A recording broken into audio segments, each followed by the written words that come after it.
আসসালামু আলাইকুম, কেমন আছেন আপনারা সবাই? আমরা আলহামদুলিল্লাহ সবাই ভালো আছি। আজকে আমার ঘরের গুঁড়া মশলাটা শেষ হয়ে গেছে, আজকে ওটাই আগে তৈরি করে নিব। আমি এর ভেতরে কিছু গরম মশলা দিয়েছি, যেমন এলাচ, দারচিনি, লবঙ্গ, গোলমরিচ, অল্প পরিমাণে জিরা দিয়েছি, তেজপাতা দিয়েছি। এটাকে আমি হালকা করে ভেজে গুঁড়া করে নিব। এইভাবে গুঁড়া করা থাকলে আসলে রান্নার সময় অনেকটা কাজ এগিয়ে যায়। না হলে রান্নার সময় আবার মশলা ভেজে গুঁড়া করা একটা কাজের অগোছালো হয়ে যায়। আমি এই যে মশলাগুলো ভেজে একটু ঠান্ডা করে নিব, তারপরে ব্লেন্ডারে ব্লেন্ড করে নিব। অল্প পরিমাণে মশলা হলে তো আপনার আমার ছোট্ট হামানদিস্তাতেই গুঁড়া করা হয়ে যায়। বেশি পরিমাণে এই জন্য আমি ব্লেন্ডারে দিয়েছি। দেখেন কি সুন্দর একদম পাউডার হয়ে গেছে, কোনো দানা নাই এর ভেতরে, আর যা সুন্দর একটা স্মেল বের হয়েছে না, কি আর বলবো। এখন এটাকে আমি বয়ামে রেখে দিব। আমি শুধু জিরাটাও এভাবে ব্লেন্ড করে রেখে দিই, রান্নার সময় অনেকটা কাজে আসে। আজকে যেহেতু টাটকা গরম মশলার গুঁড়া করলাম, ভাবছি একটু কলিজা রান্না করব। কলিজাটা আমি পিস পিস করে কেটে নিয়ে হলুদ দিয়ে একটু ভালোভাবে জাল করে নিব।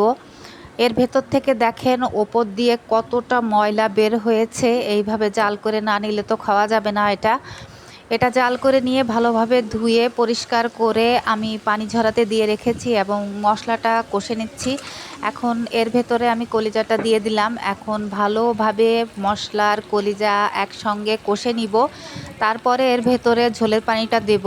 যখন আমি এর ভেতর থেকে ময়লা বের করছিলাম, আমি খুব ভালোভাবে জাল করে নিয়েছি, তাতে কলিজাটা আমার বেশ একটু সেদ্ধ হয়ে গেছে, হাফ ডান আর কি। এখন কলিজাটা এই যে আমি ঝোলের পানিটা দিয়ে দিয়েছিলাম, ঝোলের পানিটা শুকায় গেছে, এখন ভুনা ভুনা করে হয়ে গেছে।